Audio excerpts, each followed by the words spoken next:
Ya podemos comenzar. Muy bien, pues entonces, oficialmente, muy buenas tardes y bienvenidos y bienvenidas sean todos a esta nueva edición de Coloqueo, una serie de conferencias en línea que se coordinan desde el Instituto de Cultura Puertorriqueña y que tienen como propósito el educar a través de conversaciones con especialistas sobre diversos temas.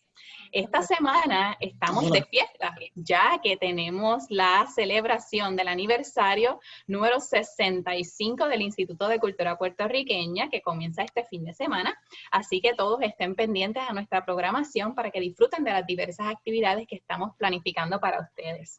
Yo soy Isla Teresa Ayala González y esta noche voy a ser su moderadora. Quiero aprovechar, como siempre, esta intervención para compartir con aquellas personas que es la primera vez que se conectan algunos truquitos. Lo primero es que esta conferencia está siendo transmitida a través de Facebook, así que pueden ir a la cuenta del Instituto de Cultura Puertorriqueña y compartir la transmisión en vivo. Y además está siendo grabada y luego van a poder acceder a la misma a través de nuestro canal de YouTube.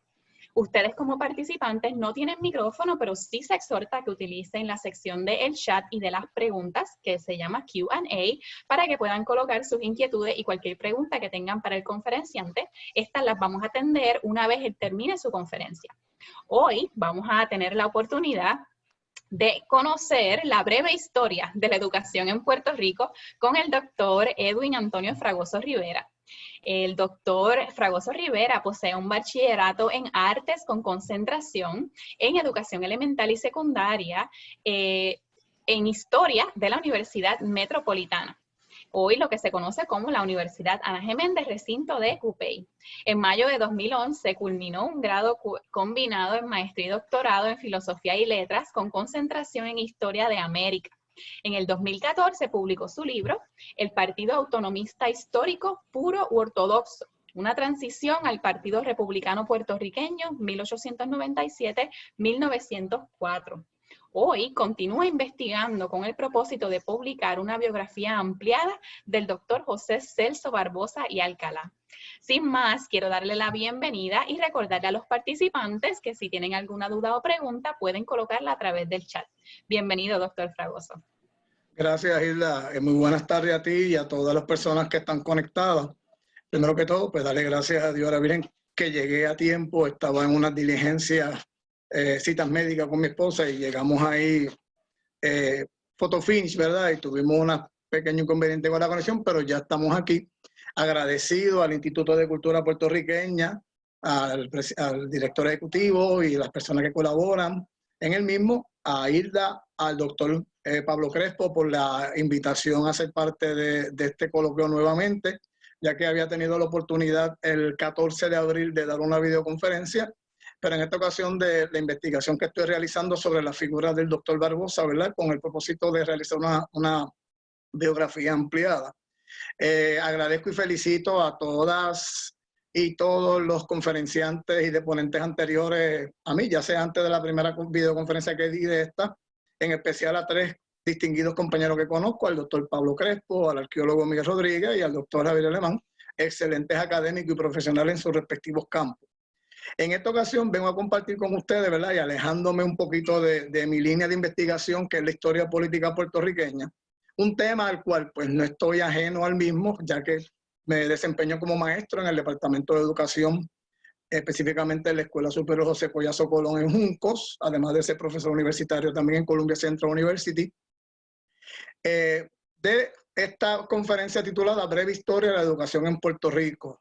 La misma nace de un curso que estuvo ofreciendo en el año 2017-2018 en la Universidad de Puerto Rico, recinto de Río Piedras, en su Facultad de Educación, en el Departamento de Estudios Graduados, titulado Historia de las Ideas Pedagógicas en Puerto Rico, siglo XIX y XX, y una de las unidades de ese curso, pues, se trabaja la historia de la educación, y de ahí, ¿verdad?, en comunicación con el doctor Pablo Crespo, pues, hice esta presentación enfocado en discutir brevemente, ¿verdad?, la historia de la educación en Puerto Rico, que es extensa, dinámica y controversial por demás también, ¿verdad? Ahora quiero compartir esta presentación que realicé para todos ustedes.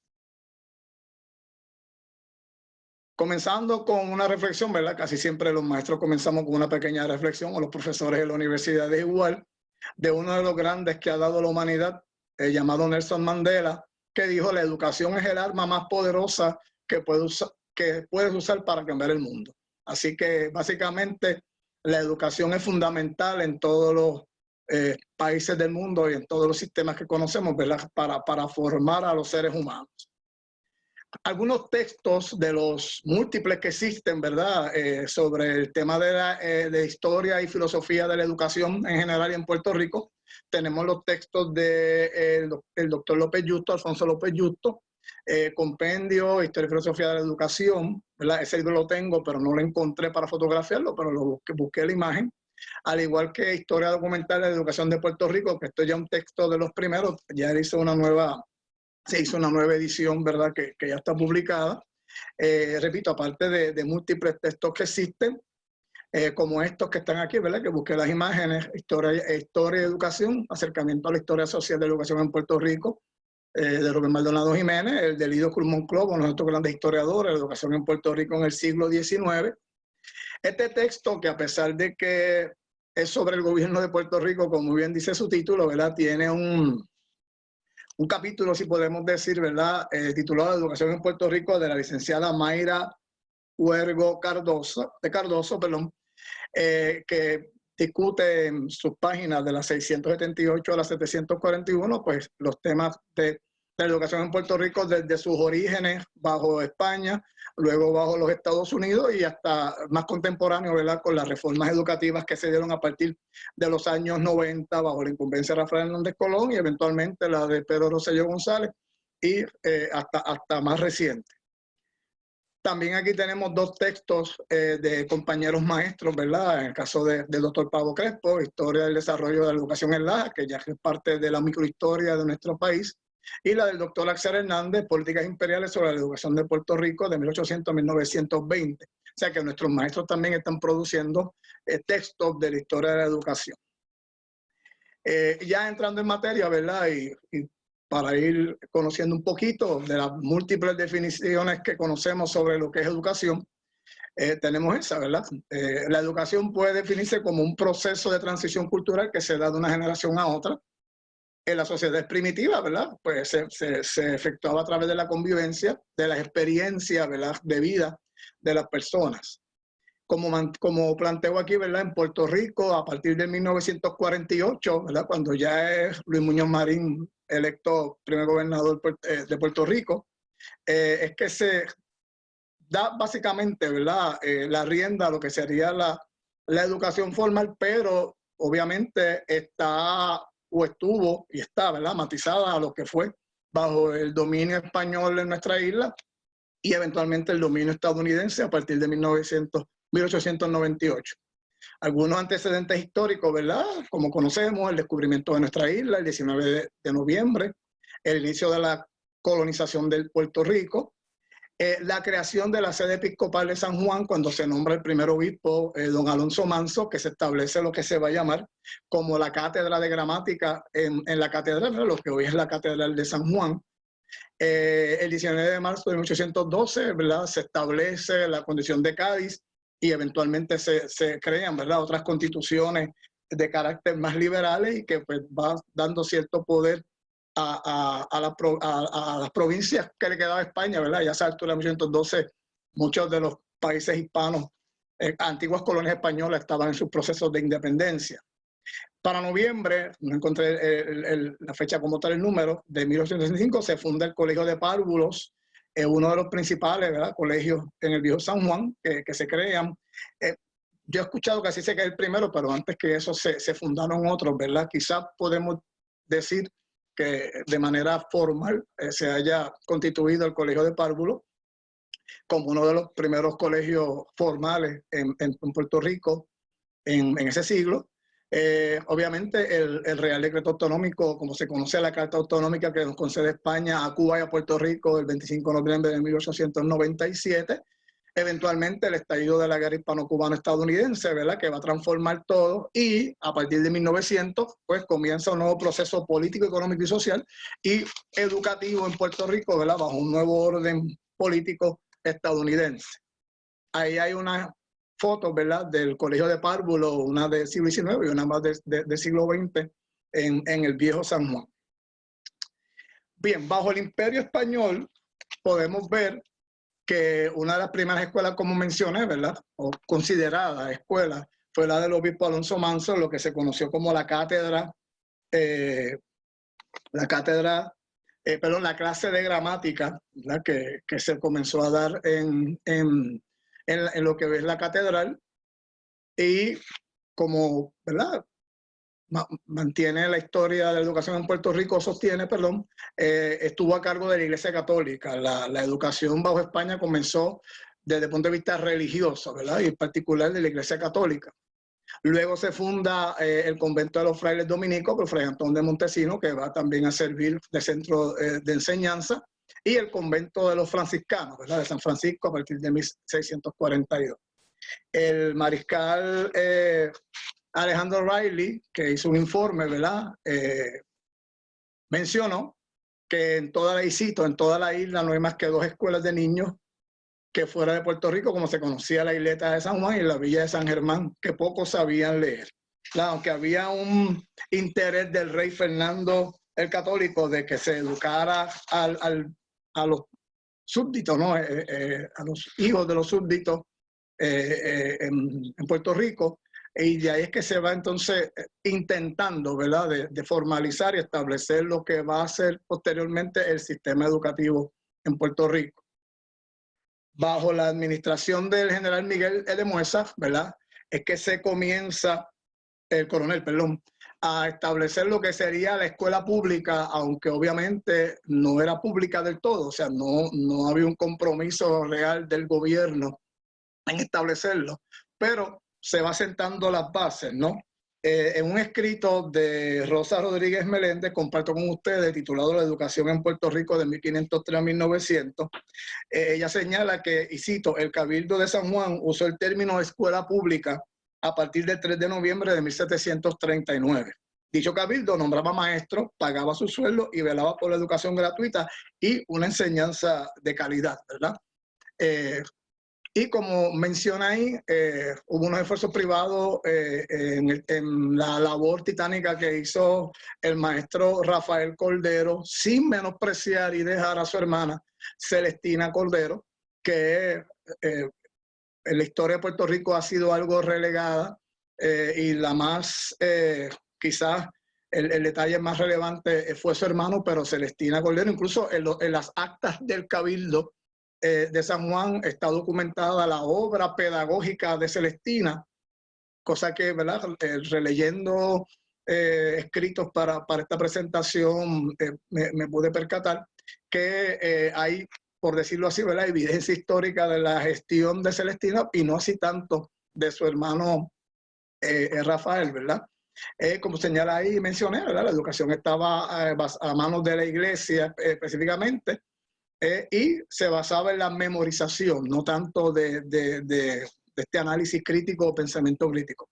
Ahí tenemos unas imágenes icónicas, ¿verdad?, en el caso de la pintura de Francisco y el de Rafael Cordero. En el otro a la izquierda está una acuarela que hizo un acuarelista, y el nombre lamentablemente no lo anoté, que lo hizo, ¿verdad?, tomando la imagen de la pintura de Oller sobre su hermano, porque también Celestina, pues como señalé, ¿verdad?, se destacó como una gran educadora, aunque pues quizás no está muy documentado. La obra bueno, está documentada, pero quizás no se ha dado la importancia, aunque hay varios escritos sobre la vida de Celestina Cordero como maestra, y me parece que se le debe dar más énfasis, ¿no? Y ahora con esta situación del problema racial en Estados Unidos, con el asesinato de este muchacho Floyd, pues ha tomado énfasis, y me parece que es relevante que se tome, ¿verdad? Partiendo de esta premisa, tenemos a José Eleuterio Derques Martínez, que también fue un educador guayanés, fundó escuelas en Guayama. Ramos Perea menciona en un libro que voy a presentar la imagen, que él fue uno de los pilares, ¿verdad?, de lo que se conoció como el teatro social, y vemos, ¿verdad?, como gente, puertorriqueños negros y puertorriqueñas negras, como dijera don Isabelo Celón en su clásico libro Narciso descubre su trasero, han aportado no solamente a la historia política, económica y social de Puerto Rico, sino más bien a la pedagógica. Este es el libro, ¿verdad?, que de Roberto Ramos Pérez, el dramaturgo, literatura puertorriqueña negra de los siglos XIX, escrita por negros, ¿verdad? Así que es bien importante resaltar eso. Y comparto, ¿verdad?, algunos enlaces de un escrito extraordinario de Rosa Méndez Paneda titulado Celestina Cordero, una maestra negra puertorriqueña en la época de la esclavitud, ¿verdad? Debería ser puertorriqueña negra, pero bueno, ese es el título del trabajo. Tienen los enlaces ahí, si pueden fotografiarlo, ¿verdad? Cuando la presentación ya esté disponible en el canal de YouTube, pues lo pueden buscar, y el enlace, y una presentación de una estudiante de doctoral en la UPI, que hizo una presentación sobre Celestina muy excelente, y sobre Eleuterio Bell, que hay un video en YouTube que publicó un segmento que se llama Soy de una raza pura, que es extraordinario, habla de la obra de él, y un escrito de este personaje también, de este educador guayamés también, disculpe. Para 1832 se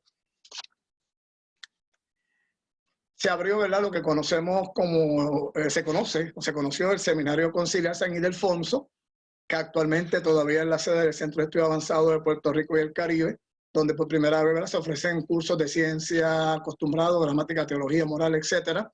Y ahí la matrícula, aunque era particularmente, ¿verdad?, para personas pudientes y candidatos al sacerdote, pues habían bastantes estudiantes que no necesariamente iban a estudiar para el sacerdocio, ¿no? Entre ellos ahí estudió Barbosa, ¿verdad?, es que tuvo la oportunidad de ser becado y entrar ahí.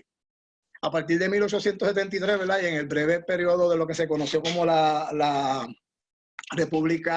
Primera República Española, se fundó el Instituto Civil de Segunda Enseñanza bajo la directriz de José Julián Acosta, la que fueron aquellas organizaciones que se van a esmerar de educar a estos puertorriqueños de estos siglos, ¿verdad?, del siglo XIX en particular, y proveerles ese beneficio.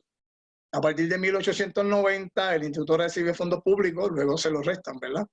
10 años antes se fundó el Colegio de las Madres del Sagrado Corazón, destinado a impartir enseñanza a las niñas, ¿verdad?, en particular de las familias pudientes. Había maestros que daban servicios particulares, ¿verdad?, servicios privados. A falta de una universidad, ¿verdad?, la educación superior pues era impartida en los conventos que se establecieron en la universidad, y el origen del concepto escuela pública se da en el contexto del llamado siglo de las luces, ¿verdad?, el siglo XVIII, con este movimiento intelectual y cultural conocido como la Ilustración. En el caso de Puerto Rico ya se comienza a utilizar este término de educación pública en Puerto Rico para dicho siglo, pero el concepto, como señala ahí, ¿verdad?, fue evolucionando desde la antigüedad. Hay una foto, ¿verdad?, de una escuela pública, como dice el letrero, que tomé de las imágenes captadas para la presentación. No específicamente decía qué lugar, qué pueblo, ¿verdad?, pero quizás por la foto que vemos los niños, pues posiblemente era una escuela rural. Los esfuerzos para mejorar la educación en Puerto Rico iban a estar, ¿verdad?, estuvieron a cargo, o se dividieron, disculpen, en 5 periodos para establecer las escuelas públicas. La administración de la Sociedad Económica de Amigos del País, que adicional de trabajar con el aspecto social y económico, también se encargó de la educación. En la administración de la Academia Real de las Buenas Letras, que viene a sustituir en cierta medida a la Sociedad Económica de Amigos del País en la tarea de seguir con la evolución del sistema educativo en Puerto Rico. El decreto orgánico de 1865, que comparto con ustedes rapidito unos datos, que fue establecido por el gobernador, el general Félix María Mesina, y el mismo, y cito, ordenó la reorganización de todo el sistema educativo. Se dividió la primera enseñanza en elemental y superior, y se hizo obligatoria la elemental hasta los 9 años. según la ley de la península de 1841, con multa a los padres que no cumpliesen. Los niños certificados por el cura o por el alcalde como pobres tendrían la primera enseñanza elemental gratuita, ¿verdad? Así que un decreto que, pues, podríamos decir que en justicia trataba de ayudar a los menos privilegiados. Luego sigue la reforma decretada por General Laureano Sanz, que aunque era más de carácter político y militar, también tuvo a su cargo de mejorar o intentar mejorar el sistema educativo en Puerto Rico.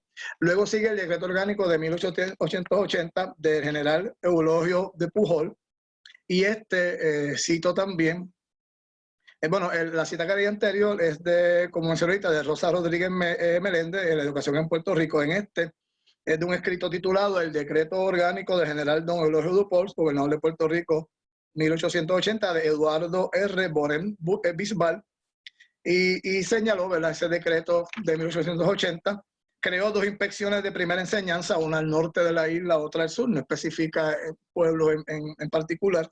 Dividió la enseñanza en 2 niveles, elemental y superior, y establecía que la enseñanza del nivel elemental sería gratuita y obligatoria. Los títulos de maestro se daban mediante exámenes, entre otras normas también, ¿verdad?, que se fueron dados. Para 1830 existían en Puerto Rico un total de 29 escuelas públicas y privadas en los pueblos que menciona ahí: San Juan, Bayamón, Arecibo, Aguada, Ponce, San Germán, Humacao y Cagua. El periodo que cubre de 1880 a 1899, ¿verdad? Para 1880 había en Puerto Rico total de 328 escuelas. Estos datos son del libro de López Justo, Historia Documental de la Educación. Tenía 328 escuelas de varones y 104 de niñas, y una matrícula de 15.118 estudiantes. El presupuesto asignado aproximadamente para educación en esa década era de 103.078 pesos. En ese periodo se funda también el Colegio de Niñas. Manuel Fernández Junco promovió desde el periódico El Buscapié la creación de la primera biblioteca municipal. Los datos ahí no aparece específicamente dónde se fundó, aunque sí se habla de que se estableció la primera biblioteca en San Juan, pero anteriormente que se estableció la primera biblioteca pública en Mayagüez en el año 1875. El de San Juan no encontré el año. En el 1882 el Instituto Provincial de Segunda Enseñanza se funda también, y para el 1888 el Ateneo Puertorriqueño, que también fue utilizado como centro de enseñanza, matriculó a 33 estudiantes que querían cursar estudios universitarios. Recuerden que con la falta de una universidad como tal, pues se dieron esos pasos. Para 1890 se crearon 2 escuelas normales, una para mujeres y otra para hombres, y en virtud del Real Decreto del 19 de junio de 1890, en ella se puede obtener el título de maestro o maestra normal, la enseñanza básica para ejercer la función en el magisterio.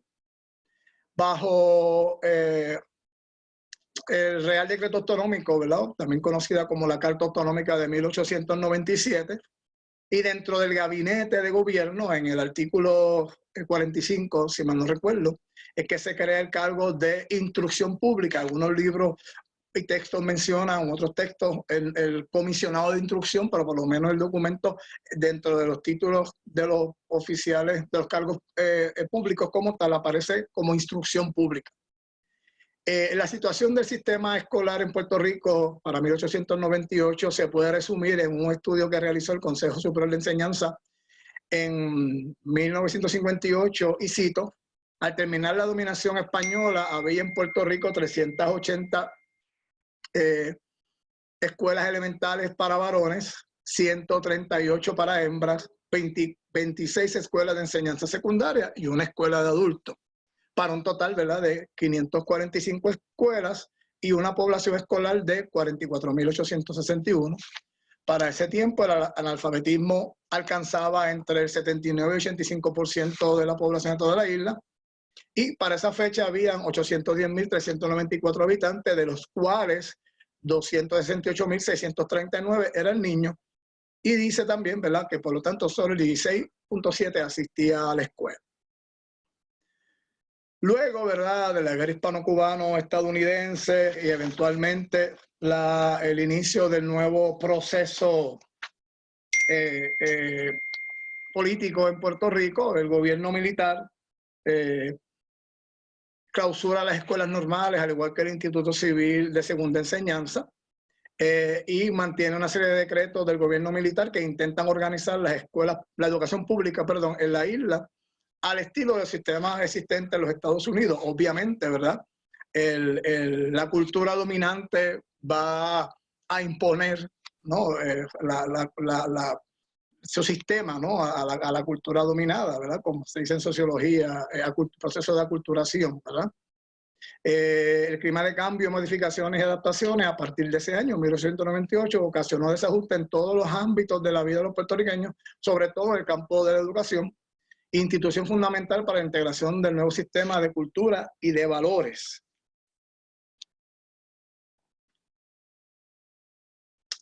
En este caso, ¿verdad? Es un excelente trabajo de la doctora Aida Negrón de Montilla.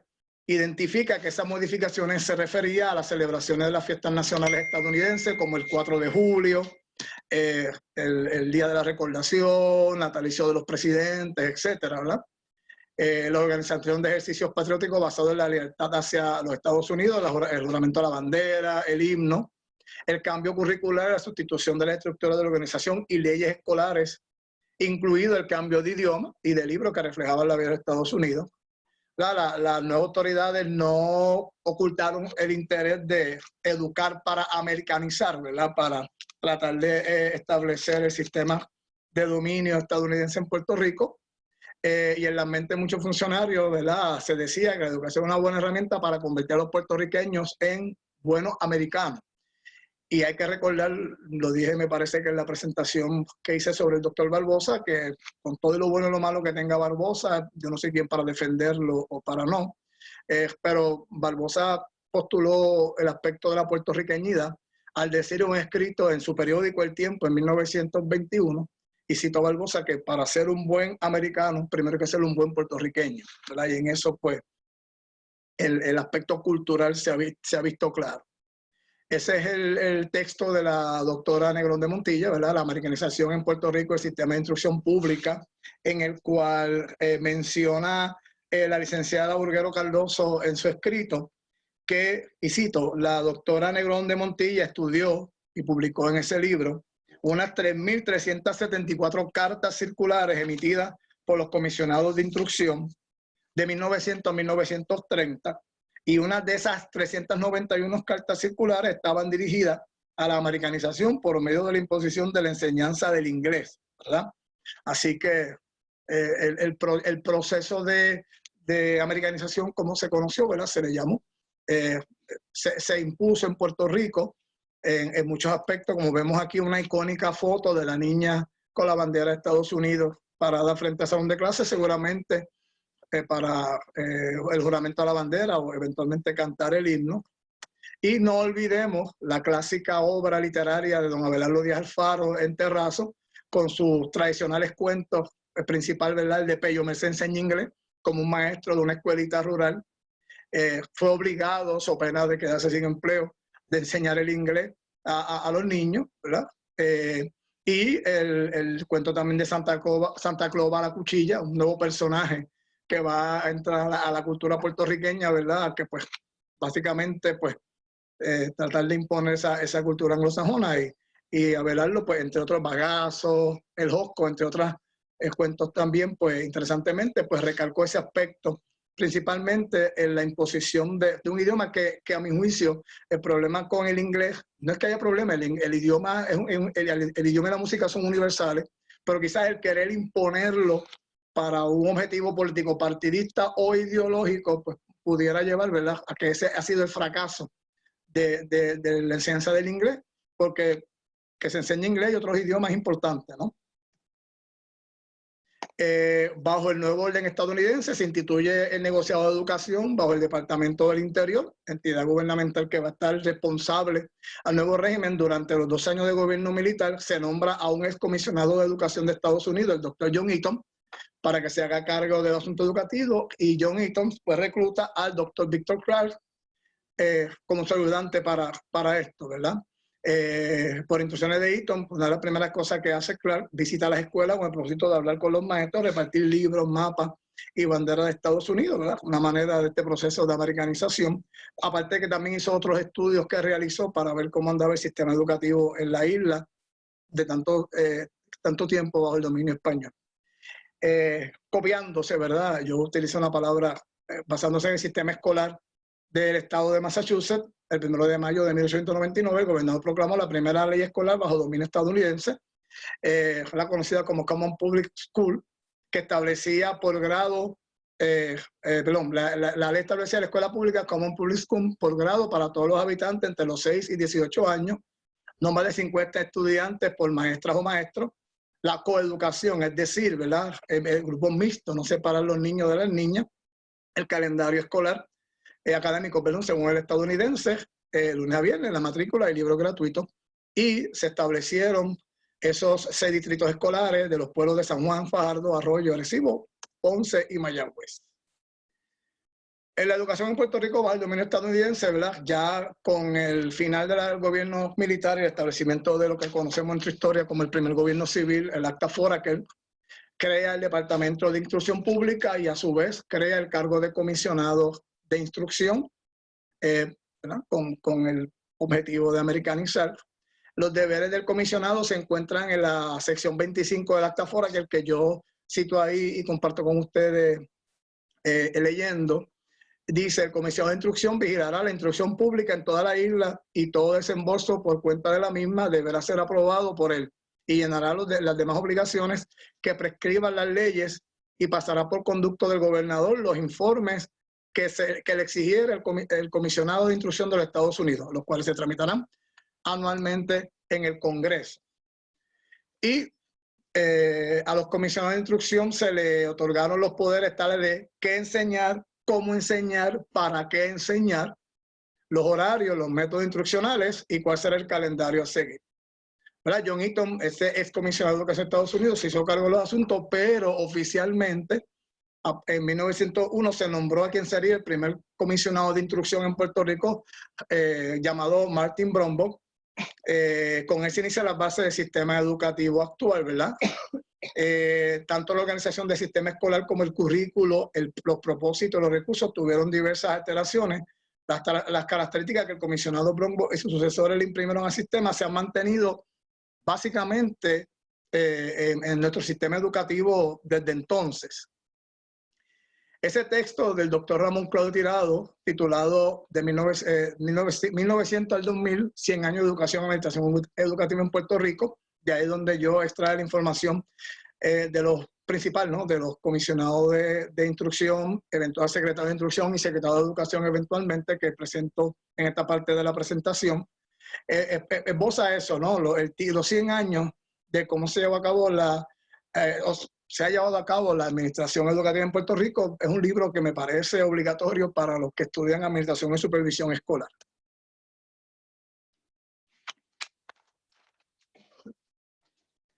El sistema educativo puertorriqueño se diseñó de acuerdo a esas siguientes tendencias. La escuela pública se independizó totalmente de la tutela eclesiástica, según los principios de la separación de iglesia y Estado de la Constitución de Estados Unidos. Tanto la escuela primaria como secundaria se abrieron en todas las redes socioeconómicas, no se supone que no haya discrimen. Se organizó el sistema educativo conforme a los lineamientos que regían Estados Unidos. Se desarrolló un sistema administrativo con una centralización casi absoluta, que todavía persiste, me parece. Durante los primeros años de la administración estadounidense, el comisionado de instrucción no solamente dirigía las escuelas, sino que también presidía simultáneamente la Universidad de Puerto Rico y la Junta de Síndicos. Hoy en día, por lo que recuerdo, ¿verdad?, es que el secretario o secretaria de Educación es parte de la Junta de Síndicos, la Junta de Directores, como se le llame ahora, a la Universidad de Puerto Rico. Quinto, se concibió la escuela como un instrumento para identificar culturalmente a la población puertorriqueña con la nación estadounidense, ¿verdad?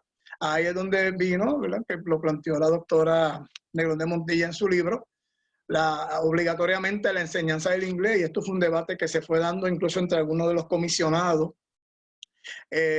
y obviamente la Asociación de Maestros de Puerto Rico, pues, llevó un llamado, ¿verdad?, en 1912 para favorecer la enseñanza en español, y no fue hasta 1949, ¿verdad?, ya bajo la administración del gobernador puertorriqueño electo, por los puertorriqueños, para la redundancia, don Luis Muñoz Marín, que Mariano Villaronga establece y se adopta el inglés como idioma oficial de enseñanza.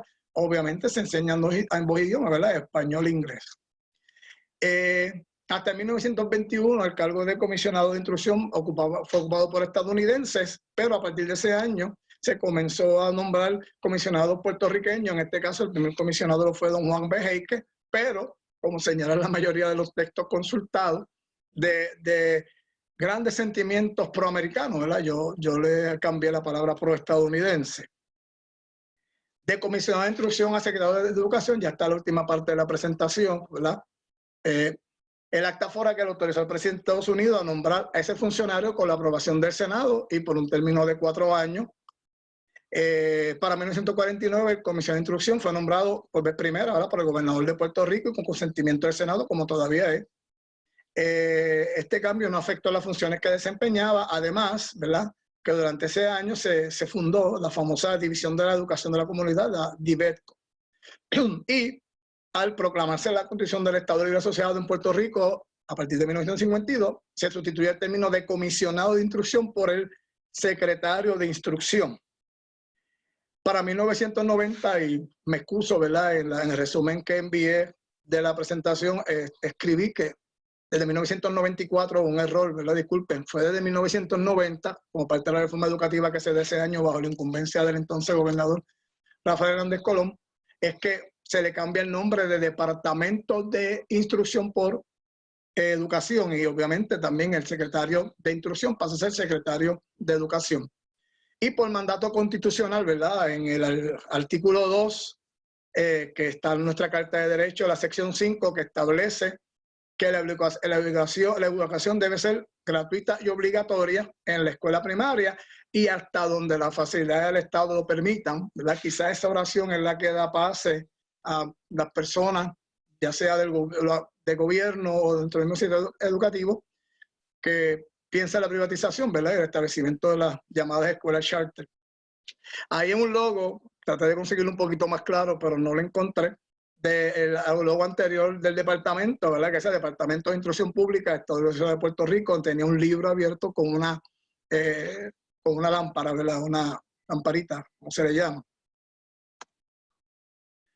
Aquí comienzo a hablar un poco, ¿verdad?, de los comisionados de instrucción, aparte de Brombaugh, que ya lo mencioné, que fue el primero.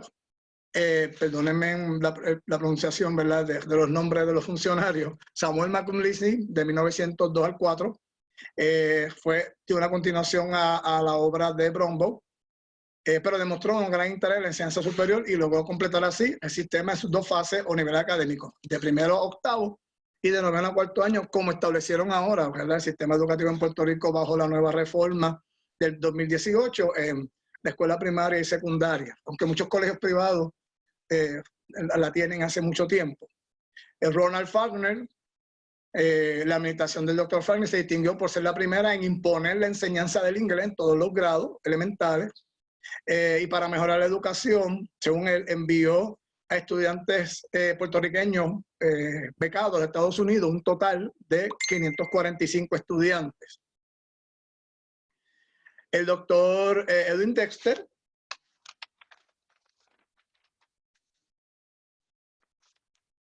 disculpen, durante su incumbencia se efectuaron revisiones salariales del personal docente, especialmente los maestros rurales.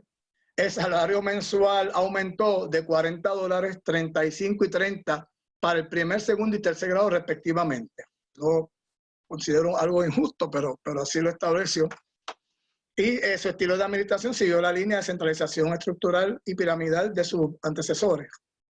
Edward M. Binder, especialista en educación vocacional y prevocacional, proveyó el primer ímpetu para el adiestramiento manual, el de economía doméstica y agricultura como materia de currículo regular. Este comisionado no tenía mucha experiencia en sistema educativo, incluso sus antecesores habían sido profesores universitarios, pero él fue el único que no provenía de la cátedra, ¿no? Y como señala, ¿verdad?, le dio énfasis a lo que se llama las escuelas vocacionales y prevocacionales. Y al concluir su gestión administrativa, la escuela en Puerto Rico ya estaba estabilizada y funcionaba con normalidad. Paul Miller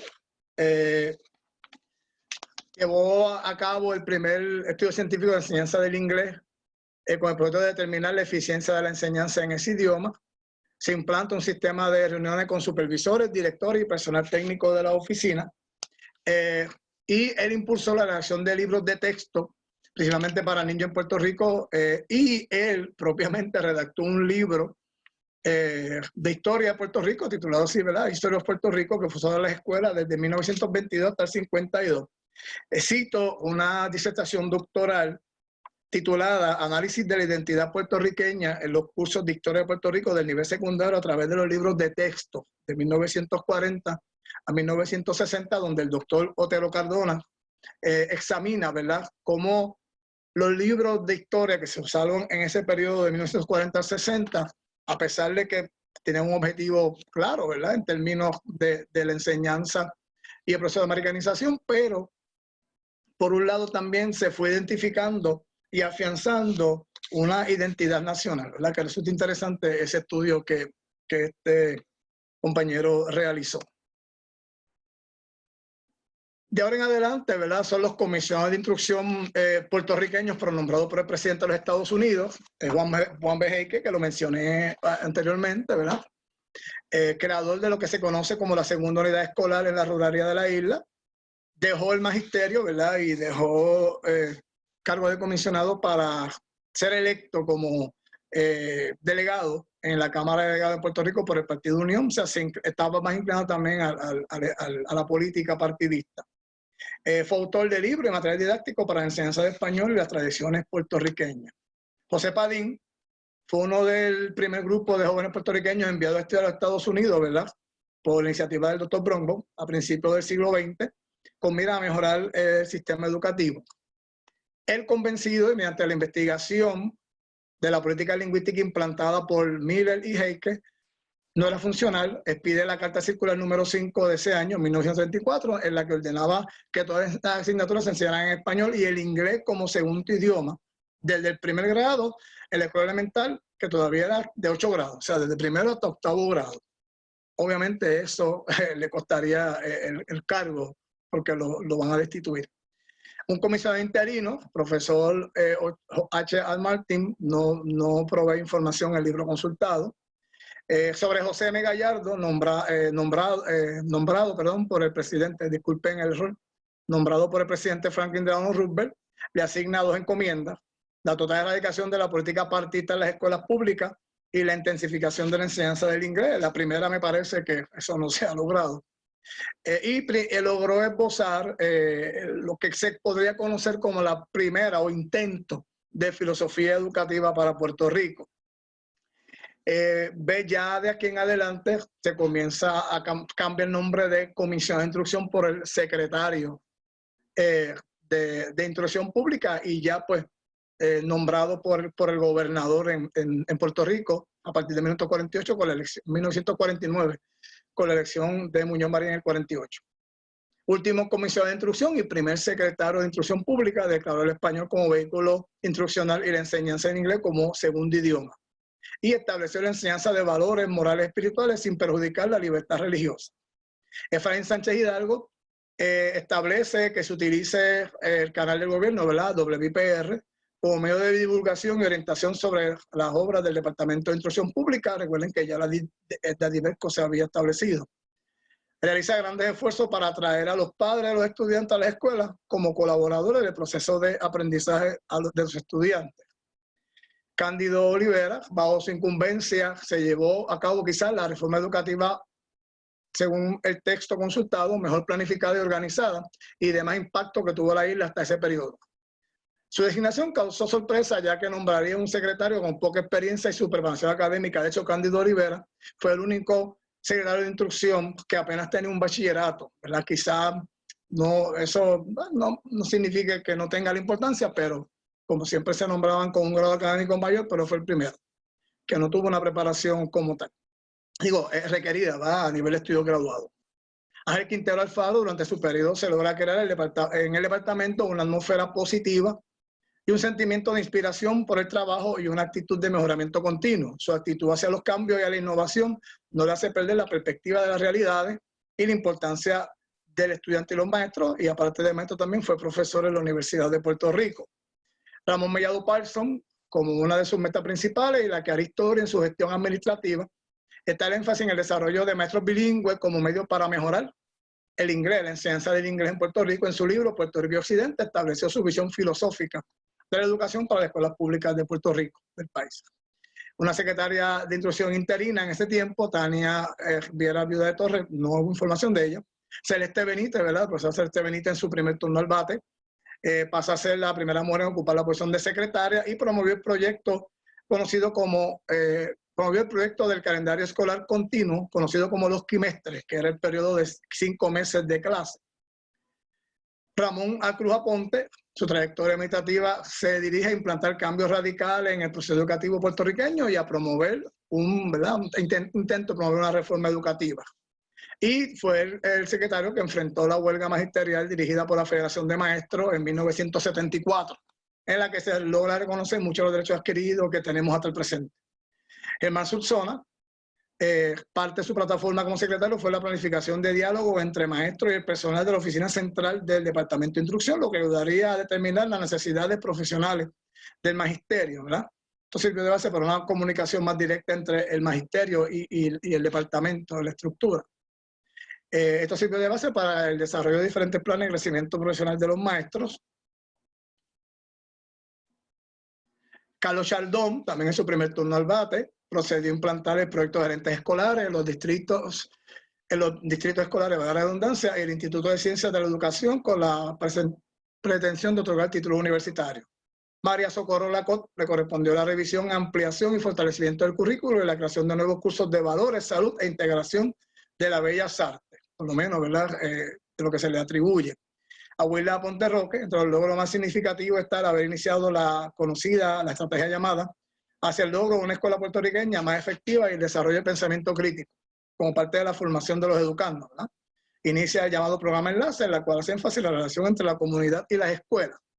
Y Rafael Cartagena, que no estuvo mucho tiempo como secretario, ¿verdad? Recomendó diferentes proyectos que sirvieron de base a los nuevos enfoques del departamento. Entre estos se encuentra lo relacionado con el área de seguridad de las escuelas, pero nunca ejerció el cargo ya que no fue confirmado por el Senado. Y para ir culminando ya, rapidito, secretario de Educación de Puerto Rico, ya a finales del siglo XX, a principios del XXI, José L. Mamoya, entre sus logros más significativos se encuentra el haber contribuido a lograr la aprobación de la Ley 68 del 28 de agosto de 1990, conocida como la Ley Orgánica del Departamento de Educación, ¿verdad? En la que se establece que la nueva reforma en ese momento que cambia el nombre de Departamento de Instrucción y Educación, entre otras cosas. Celeste Benítez, en su segundo turno al bate, postula que el estudiante tiene la razón de ser el sistema educativo y tenía derecho a cultivar un mejor futuro.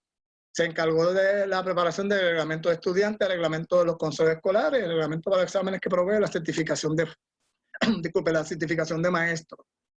Anabel Padilla Rodríguez, nombrada por el gobernador Pedro Rosselló, ocupó el cargo de secretaria por un periodo muy breve, ¿verdad? Y obviamente no hay mucha información sobre ella al respecto. José Arsenio Torres, durante su incumbencia, se aprueba y le corresponde implantar la Ley 18 del 16 de junio de 93, conocida como la Ley de Desarrollo de Escuelas de la Comunidad, de la Escuela Autónoma de la Comunidad, llamada Escuelas de la Comunidad.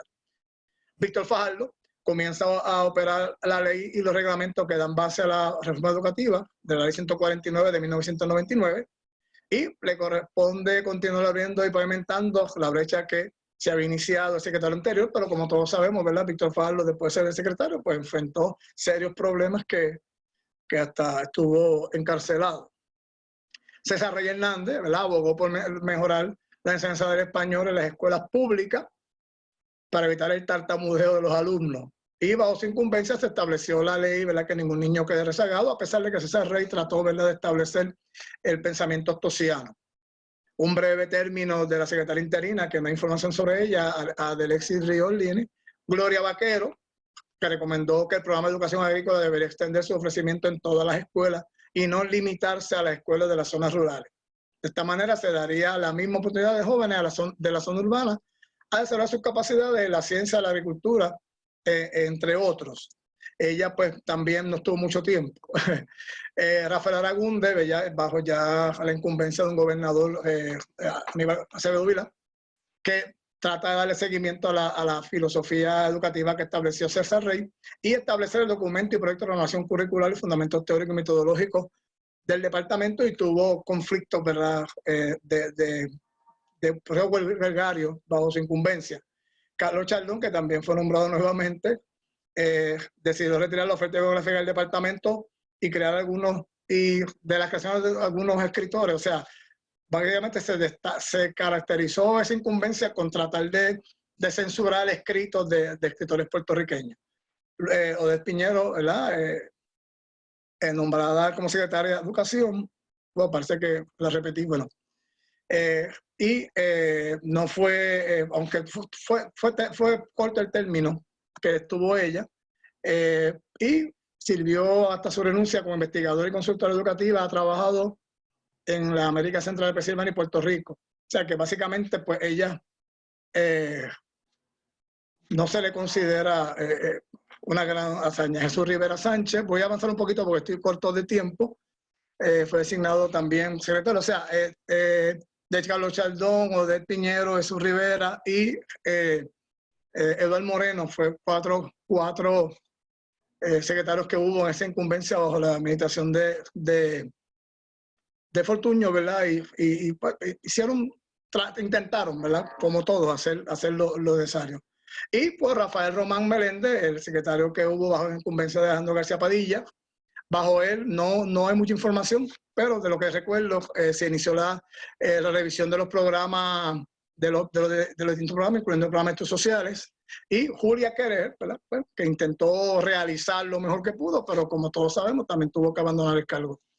Lamentablemente, ¿verdad?, tuve que acelerar un poquito, pero aquí culmino la presentación y el resto de tiempo que pueda contestar preguntas, estoy a su disposición. Gracias por la atención. Muchas gracias por esta breve historia.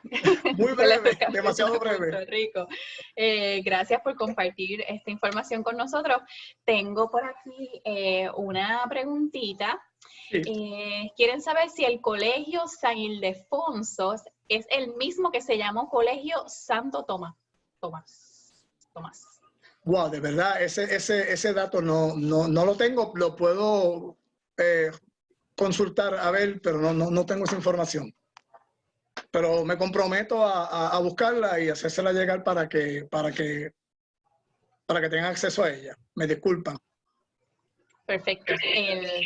Estoy mirando por aquí, dice que quieren agradecerle por mencionar a Celestina Cordero, pionera de la educación en Puerto Rico, invisible para algunos, pero no para nosotros. Así que sí, hay un libro de la licenciada Zulmari Albero, lo tenía las notas aquí, pero se me traspapelaron, que ella escribió un excelente libro sobre Celestina, ¿verdad? Y da énfasis en que hay evidencia documentada de la obra de Celestina Cordero, no así de Rafael. De Rafael hay lo que hablaron quienes fueron sus discípulos, ¿verdad? Que Rafael Cordero mostró. Celestina fundó una escuela, enseñó a niñas, y de verdad me parece que la historia de Puerto Rico y sobre todo la historia de educación es injusto con este personaje. No es que no tenga valor la obra de Rafael Cordero, claro que sí, pero Celestina, ¿verdad?, pues también fue fundamental en la enseñanza, la educación, en la historia de la educación de Puerto Rico, claro que sí. Excelente. Bueno, no sé si alguien más tiene alguna pregunta.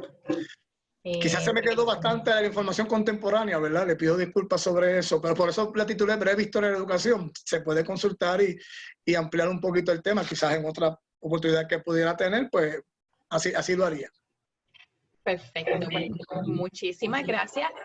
Yo voy a aprovechar por aquí, como siempre, claro que sí, para agradecerle por esta oportunidad de compartir con nosotros en este coloquio. Aquí tiene a muchas personas que le están agradeciendo por la conferencia a través del chat. Fue muy ilustrativa, así que le tienen mucho cariño por aquí. Gracias.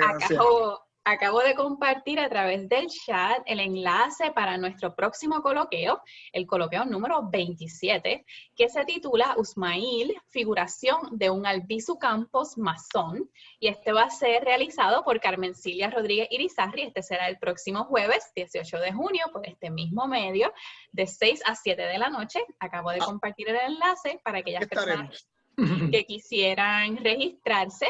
Y esto es todo por esta noche. Muchas gracias y nada, nos vemos en el próximo coloqueo. Gracias por la oportunidad nuevamente. Bendiciones a todos. Gracias a usted. Bye, bye.